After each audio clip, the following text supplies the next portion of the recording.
मिश्रित साकी किसे कहते हैं? सारे विषयों का समावेश है। अब जो अंग चलेगा विषय, ये सब्जेक्ट क्या है, इसमें सब तरह की बातें आएगी। कभी नाम जप की आ जाएगी, कभी ध्यान की आ जाएगी, तो कभी जो है सामाजिक व्यवहारिक बात भी आएगी। इस प्रकार से सारे मिश्रण जो है, सभी तरह के विषय एक ही सब्जेक्ट में महाराज ने समावेश किया है। तो आप ध्यानपूर्वक सुनेंगे, बातें बड़ी काम की है। और समय भी अभी थोड़ा ही रह गया, ज्यादा दिन नहीं रहे। आज तारीख 13 हो गई है और अब तो 5-6 रोज ही है, ऐसा लग रहा है, ज्यादा समय नहीं। इस वास्ते बढ़िया सुंदर बातें 5-6 रोज के लिए।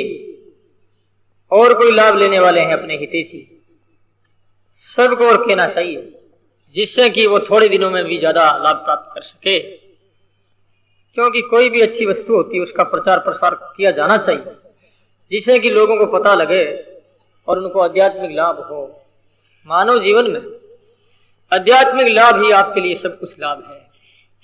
आपने बोध कर लिया, बोध किया है, बहुत प्रयास किया, घूमते परिश्रम किया, बलिदान कर दिया, यदि भजन नहीं हुआ, आध्यात्मिक लाभ के लिए नहीं हुआ, तो कुछ भी नहीं हुआ। एकमात्र भी जो है, एक तिल जीता हिंसा भी जो काम का नहीं, इसमें भी अपने मनुष्य की गिनती नहीं आएगी, ये पक्की बात। और आध्यात्मिक जीवन में आप भरपूर हैं, जीवन आपका हरा भरा है। चाहे 1 घंटा पर भी आपने ध्यान किया तो वो घंटा सार्थक। श्रीमद् भागवत में खटवांग राजा का प्रसंग है, उसने 2 ही घड़ी में कल्याण कर लिया। नहीं तो चाहे लंबी चौड़ी जिंदगी भी है और भजन नहीं करता है, आध्यात्मिक विषय में प्रेम नहीं है, तो चाहे भले ज्यादा जिंदगी तो वृक्षों की होती है, पहाड़ों की होती है, क्या फायदा? कुछ नहीं। जीना तो थोड़ा ही बहुत, यदि भजन होता है तो। और भजन नहीं है तो चाहे जिंदगी कितनी लंबी हो जाए, 1000 वर्ष की हो जाए तो क्या, 100 वर्ष की हो जाए तो क्या, कोई फायदा नहीं। इस बात से महाराज कहते हैं, फूलों में फल मान के है, भली विभूति जान, अति शीतल सुगंधता,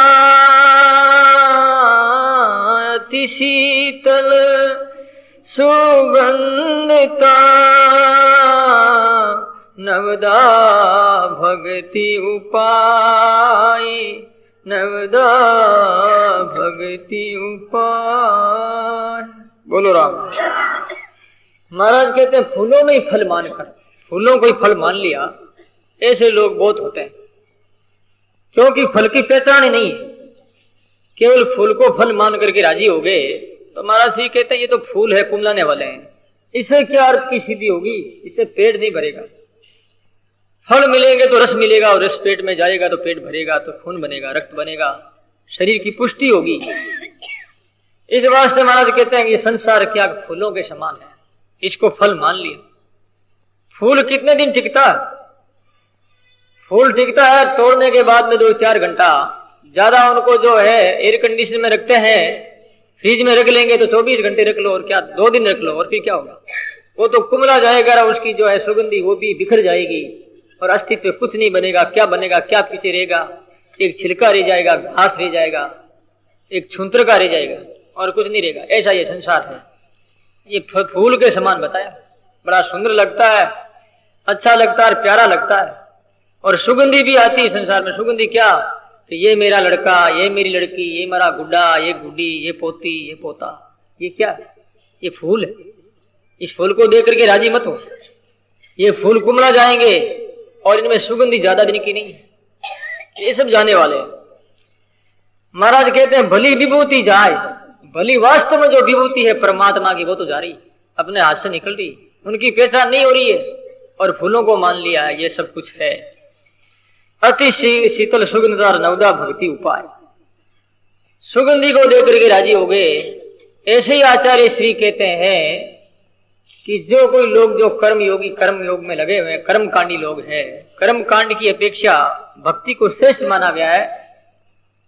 भक्ति योग, और भक्ति योग से ज्ञान योग, और ज्ञान योग में निराकार में जो स्थिति है परमात्मा में लीन होना है, वो परमात्मा के समान ही बन जाता है। ब्रह्मवित ब्रह्मेव भवति। ब्रह्मवित हो जाता है, वो ब्रह्म को जान लेता है। जो ब्रह्म को जान लेता है वो ब्रह्म के समान हो जाता है, ब्रह्म में और में कोई अंतर नहीं रहता है। तो महाराज श्री कहते हैं फूलों में फल मान करके ये जो विभूति है, तो सेती महुआ भला सकल त्याग फल ले। महुआ जो होता है, महुआ एक वृक्ष का नाम, वो महुआ है, उसमें महाराज श्री कहते हैं पत्ते नहीं होते हैं, पत्ते और फूल झड़ जाते हैं, केवल फल ही रह जाता है। पत्ते भले ही मत हो और फूल भले ही मत हो, लेकिन फल रह गया तो फल ही तो काम का है। वृक्ष के अंदर फल नहीं, फूल हुए, पत्ते हुए तो क्या। ऐसे जगत में भक्ति नहीं है और संसार में सभी प्रकार के सुख है, तो वो सुख क्या काम का, कोई भी काम का नहीं। इसकी अपेक्षा तो वो फल ठीक है, चाहे भले ही पत्ते मत हो चाहे फूल मत हो। किन्हीं किन्हीं के विचारों के जो है फूल नहीं होता तो बड़े दुखी होते हैं।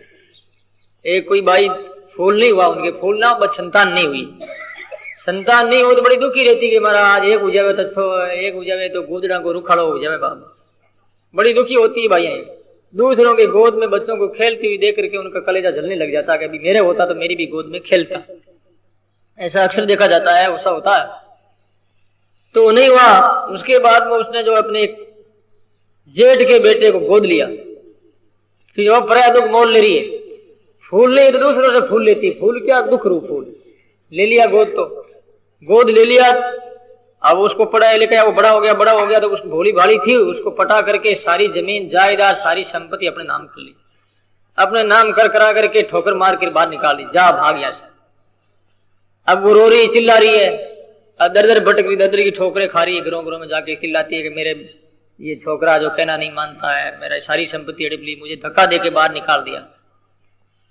परमात्मा ने सृष्टि की जो रचना की है, परमात्मा ने जीव की जो व्यवस्था की है, उस व्यवस्था में हम अपनी तरफ से उनको मेट करके दूसरी व्यवस्था करने चाहते हैं, उस पर पर्दा डाल करके अपनी तरफ से संसार की रचना करना चाहते हैं ना, हमको दुखी होना पड़ेगा। भगवान ने किसी को नहीं दिया तो जान लेना चाहिए कि उनके पूर्व जन्म की कोई लेना देना नहीं। लेना होता तो पुत्र के रूप में आता हो, और कोई देता है। कई पुत्र ऐसे होते हैं बाप को पीटते हैं, मारते हैं और काम नहीं करते हैं। कई ऐसे होते हैं खूब धन कमा करके देते हैं। तो इस वास्ते इस फूल के लिए क्यों रोते हो? ये फूल काम का नहीं है, बिखर जाएगा, कुमला जाएगा। फूल तो वही है, फल परमात्मा जो है, उस परमात्मा को याद करना चाहिए।